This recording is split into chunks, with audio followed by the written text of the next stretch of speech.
welcome back. In today's video, we're going to be making the classic salmon cake with a low carb spin.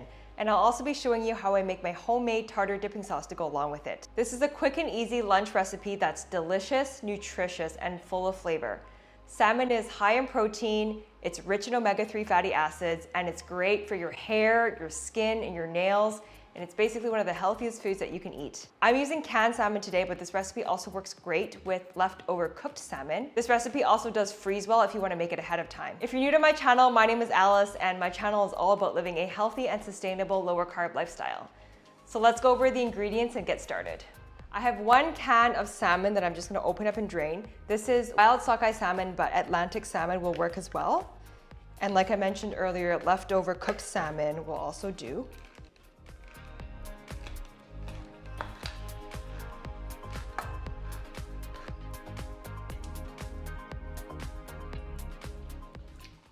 So in this bowl, I have half a cup of almond flour, and I'm just gonna add all of my ingredients that aren't the salmon into the bowl first. So I have 2 tablespoons of mayonnaise,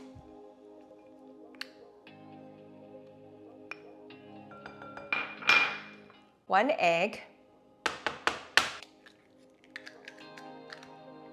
1 teaspoon of capers. This really gives it a nice tangy flavor.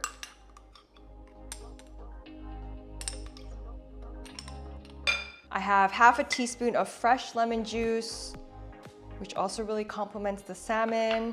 And I'm just going to chop up a little bit of fresh dill, maybe about half a teaspoon to go along with it. I think fresh dill is a big difference maker in the flavor here.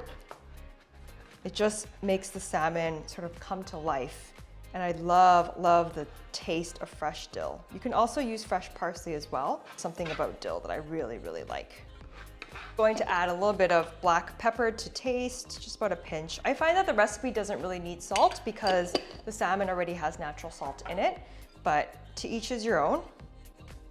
Feel free to add salt if you like. I'm going to mix all these ingredients together before I add my salmon right in. Smells amazing already. I can already smell the dill and the capers. Just gonna pour in the salmon.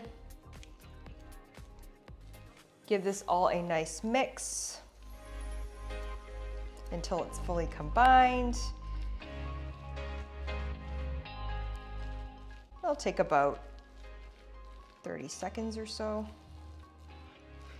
Now, traditional salmon cake recipe uses breadcrumbs, but we've substituted the breadcrumbs for almond flour, which gives it that sort of cake-like texture and just helps bind the cake together. If you don't use any almond flour, the cake does tend to fall apart. This is perfect. So for 1 can of salmon, I'm just going to divide the batter into about 4. Now, this recipe does freeze very well. At this point, you can flatten out your cakes and freeze them. I would lay down some parchment paper in between each cake so they don't stick, but you can freeze them at this point, or you can freeze them after we're done cooking, whatever you prefer. For me, I would prefer to cook them and then freeze them, but you have the option of doing whatever you like. So next I'll make the tartar sauce. It's very simple. Once you've tried homemade tartar sauce before, you're not gonna wanna go back to store-bought. It's so easy that, to be honest, I usually don't even measure. Kind of just eyeball it.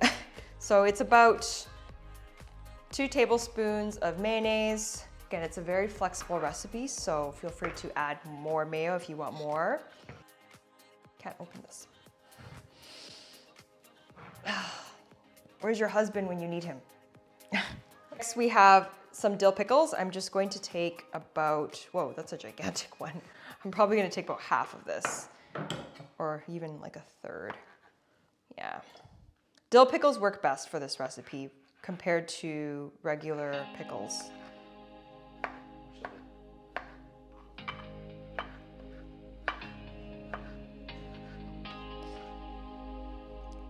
I lied, it's gonna be half of that, half of the third. Just gonna chop that up really fine. Again, it's a very forgiving recipe. If this is too much for you, just use less. But I love my pickles, so my tartar sauce is loaded with pickles. Next, we have about 1 teaspoon of lemon juice. Again, these are all flavors that really complement salmon and go really well with fish. Now I'm just adding a little bit more fresh dill because I love dill. This is probably about half a teaspoon here. Add a good mix and a little taste test. Ooh, that's tangy. So we're at my stovetop and the flame is just set to medium. I'm just gonna pour a little bit of avocado oil in the pan to get it greased. You can also do spray.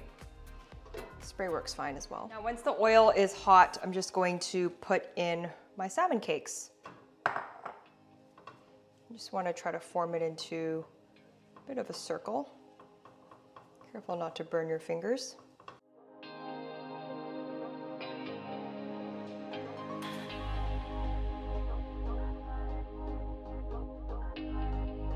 Just want to cook them for about 5 minutes aside or until golden brown. Be careful not to burn them.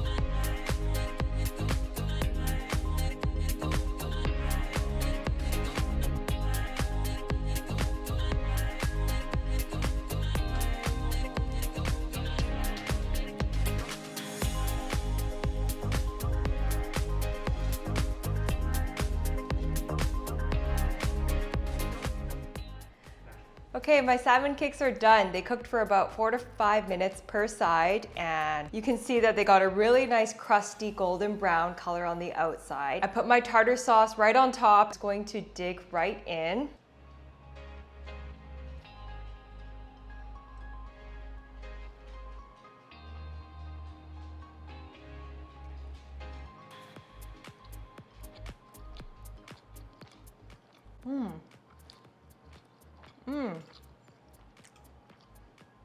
So good. It's crispy on the outside, but once you bite into it, you just get those really delicious flakes of salmon. It doesn't have a fishy flavor at all. I really like the taste that the lemon, dill, and capers add.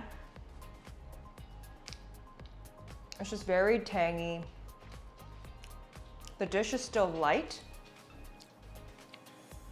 but it's very tasty. The almond flour really came together and helped bind the cake so that it's not mushy, so it has a good texture. That wasn't enough tartar sauce for me, so I'm gonna add more. I love this stuff. This is a very common lunch recipe in my house. I make this like once a week, if not more.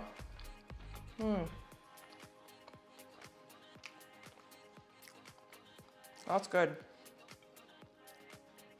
You have to try this. If you liked my video today, please give me a thumbs up and consider subscribing to my channel. It really helps with the YouTube algorithm and it helps the channel grow. Leave me a comment down below and let me know what your favorite ways are to make canned salmon. Until next time.